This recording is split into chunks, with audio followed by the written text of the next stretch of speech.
भारताच्या 75व्या स्वातंत्र्य दिनाच्या सर्वांना हार्दिक शुभेच्छा. भारत स्वतंत्र झाल्यानंतर भारतीय लोकशाही जगातील सर्वात मोठी लोकशाही बनली. भारतीय सैन्य दल हे जगातील 4थ्या क्रमांकाचे शक्तिशाली सैन्य बनले. चंद्रावर पाणी असल्याचे सर्वप्रथम भारतीय अंतराळ संशोधन संस्थेने शोधले. पहिल्याच प्रयत्नात मंगळ मोहीम यशस्वी करणारा भारत पहिला देश ठरला. भारताची अर्थव्यवस्था ही जगातील 5व्या क्रमांकाची मोठी अर्थव्यवस्था झाली आहे. स्वातंत्र्यानंतर भारताने अनेक क्षेत्रांमध्ये उल्लेखनीय प्रगती केली आहे.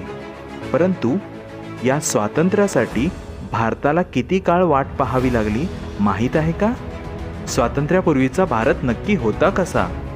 स्वातंत्र्यापूर्वी संपूर्ण भारतात स्वकीयांचे शेवटचे शासन केव्हा होते याबद्दल खरंच आपल्याला काही माहीत आहे का?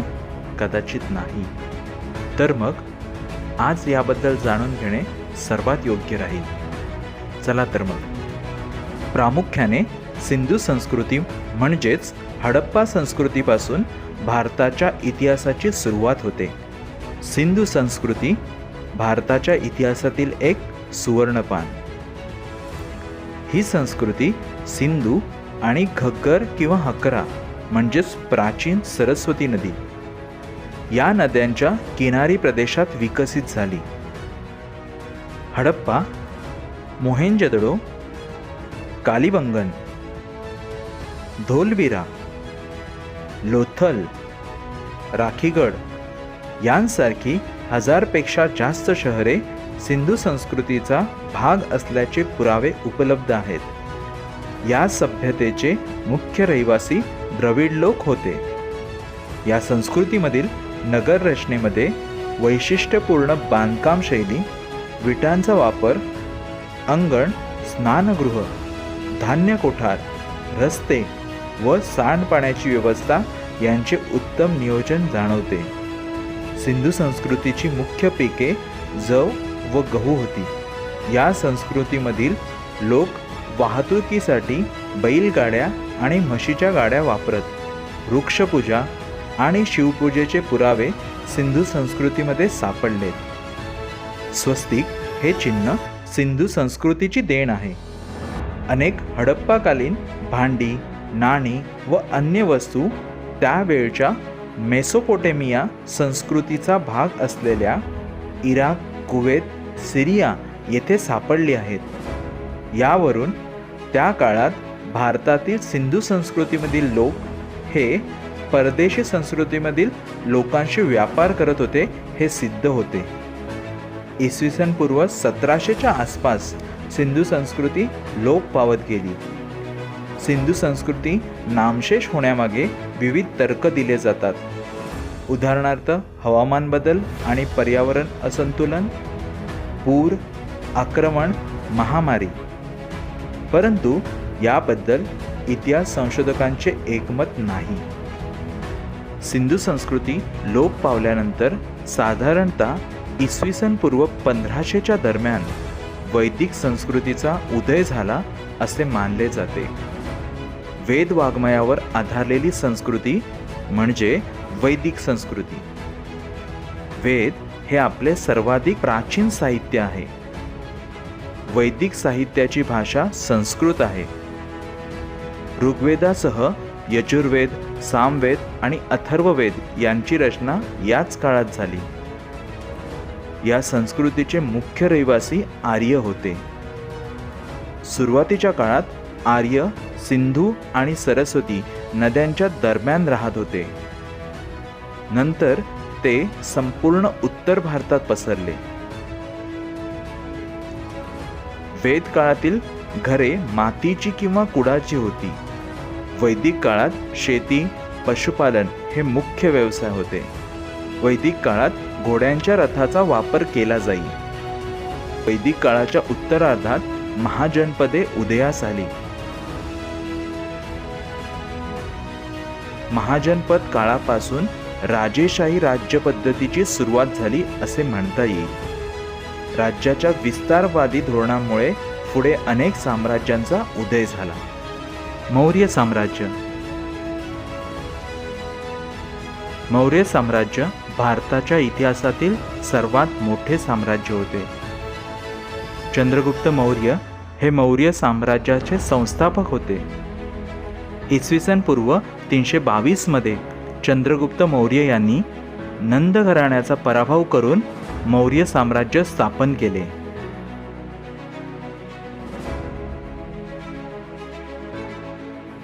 या साम्राज्याची राजधानी पाटलीपुत्र होती.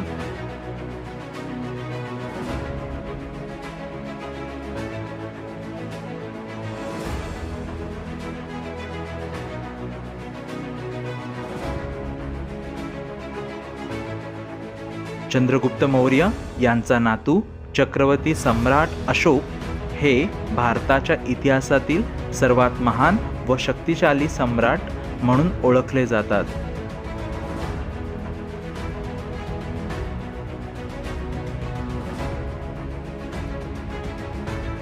कलिंगच्या युद्धातील मनुष्यहानी पाहून त्यांनी हिंसेचा त्याग केला व बौद्ध धर्म स्वीकारून सत्य, अहिंसा, प्रेम, सहिष्णुता या जीवन प्रणालीचा स्वीकार केला. सम्राट अशोक यांच्या कारकिर्दीत हजारो रस्ते, कालवे, जलमार्ग, दवाखाने, धर्मशाळा व इतर सार्वजनिक कामे झाली.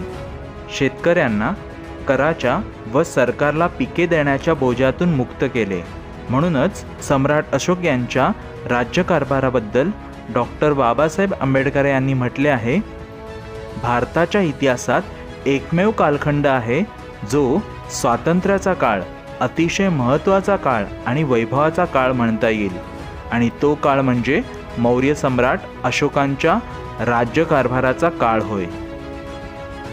मौर्य साम्राज्याच्या अधिपत्याखाली एकछत्री शासन आल्यामुळे अंतर्गत लढायांना आळा बसला. शिवाय आंतरराष्ट्रीय व्यापारामुळे प्रथमच संपूर्ण भारताची एकत्र आर्थिक व्यवस्था उदयास आली. मौर्य साम्राज्यामध्ये चाणक्यांच्या मार्गदर्शनाने व त्यांच्या अर्थशास्त्र या ग्रंथातील तत्वांच्या आधारे शासन केले जात. मौर्य साम्राज्याचे सैन्य सामर्थ्य अफाट होते, ज्यामध्ये 60,000 पायदळ, 30,000 घोडदळ, 9,000 लढाऊ हत्ती व 2,000 युद्धनौका होत्या.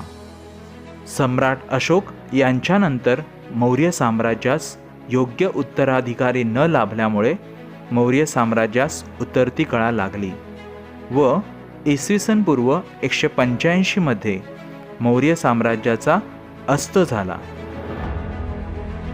सम्राट अशोक यांचे सारनाथ येथील स्तंभशीर्षावरील सिंह व अशोक चक्र हे भारताचे राष्ट्रचिन्ह आहे. मौर्य साम्राज्य संपुष्टात आल्यानंतर भारतात कोणतीही शक्तिशाली केंद्रीय सत्ता नव्हती. त्यामुळे छोट्या मोठ्या राज्यांच्या सत्तांवर विजय मिळवून एकछत्री शासन स्थापन करण्यास महान सेनानायकांना संधी होती. याचाच परिणाम इसवी सन 275 मध्ये गुप्त राजवंशाचा उदय झाला. गुप्त राजवंशाचे संस्थापक श्री गुप्त होते.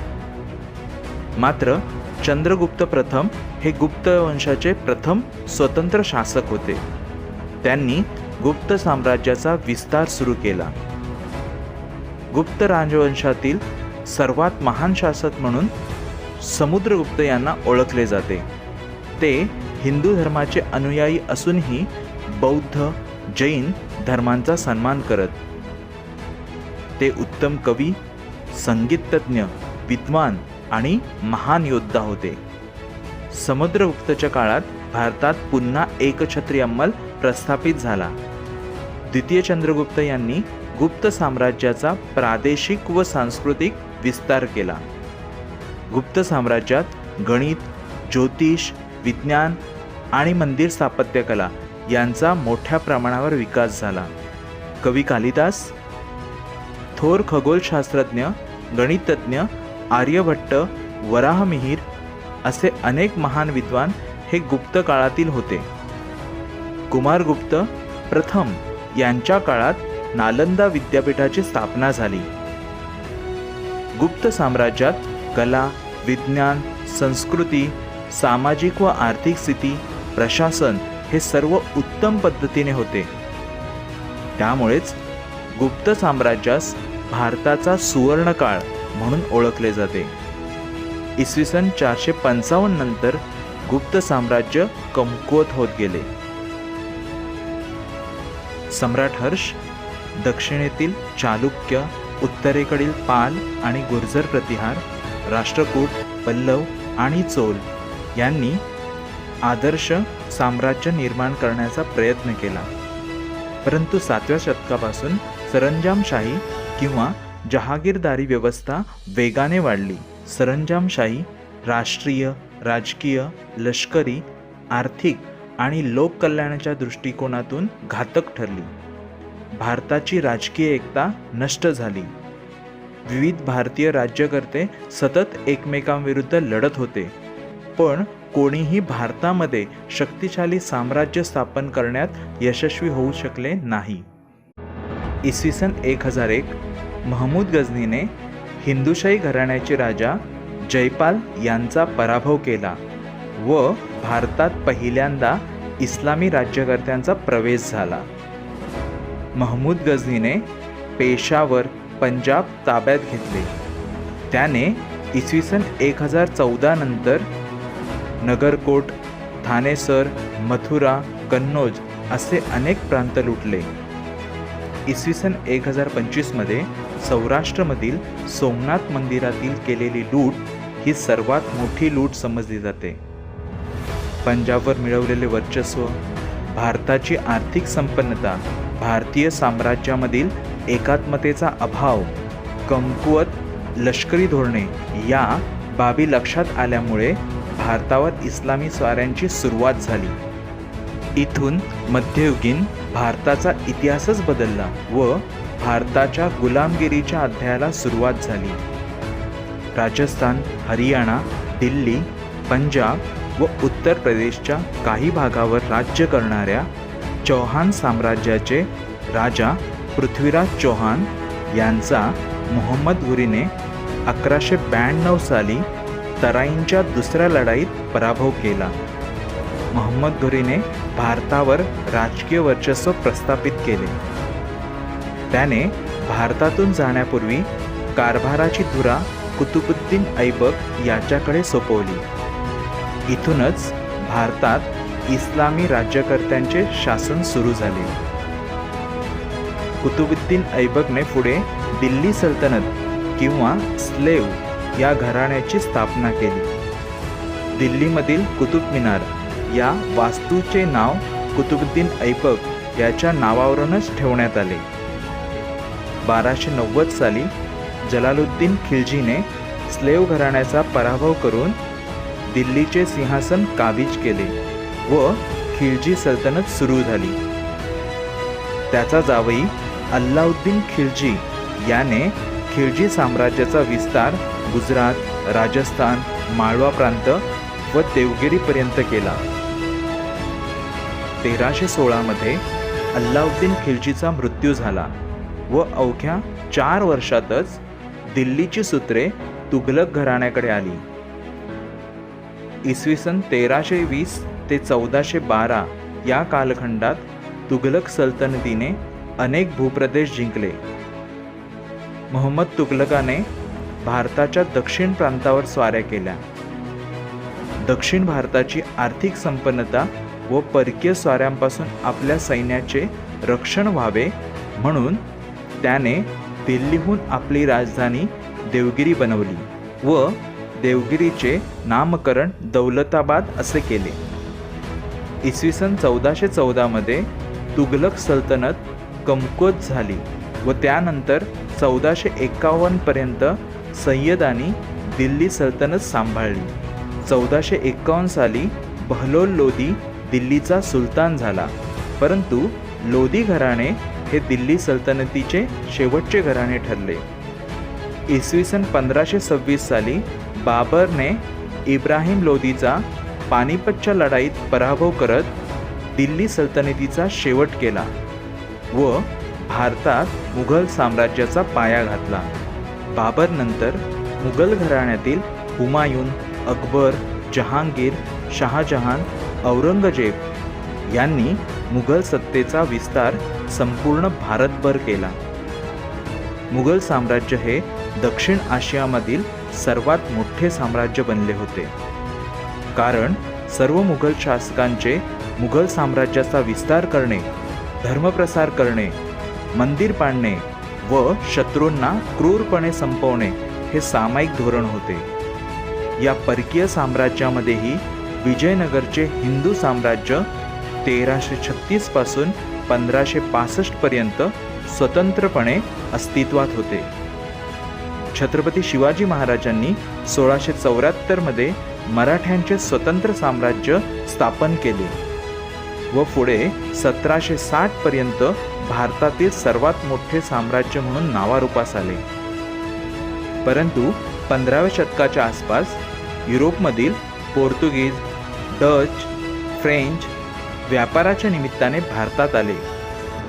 1612 नंतर ब्रिटिश ईस्ट इंडिया कंपनीने सुरत, मद्रास, मुंबई, कलकत्ता अशा अनेक ठिकाणी कारखाने उभारून भारतात व्यावसायिक व्यापाराचा विस्तार केला. 1757 पासून ते 1857 पर्यंत सुमारे 100 वर्षांमध्ये ईस्ट इंडिया कंपनीने सिराज उद्दौला, मराठा, शीख अशा मुख्य साम्राज्यांसह इतर साम्राज्यांना खालसा करून भारतावर अधिराज्य गाजवले. पण त्यानंतर 1857च्या क्रांतीनंतर ही कंपनी बरखास्त करण्यात आली आणि इंग्लंडने भारतावर अधिकृतपणे सत्ता गाजवायला सुरुवात केली.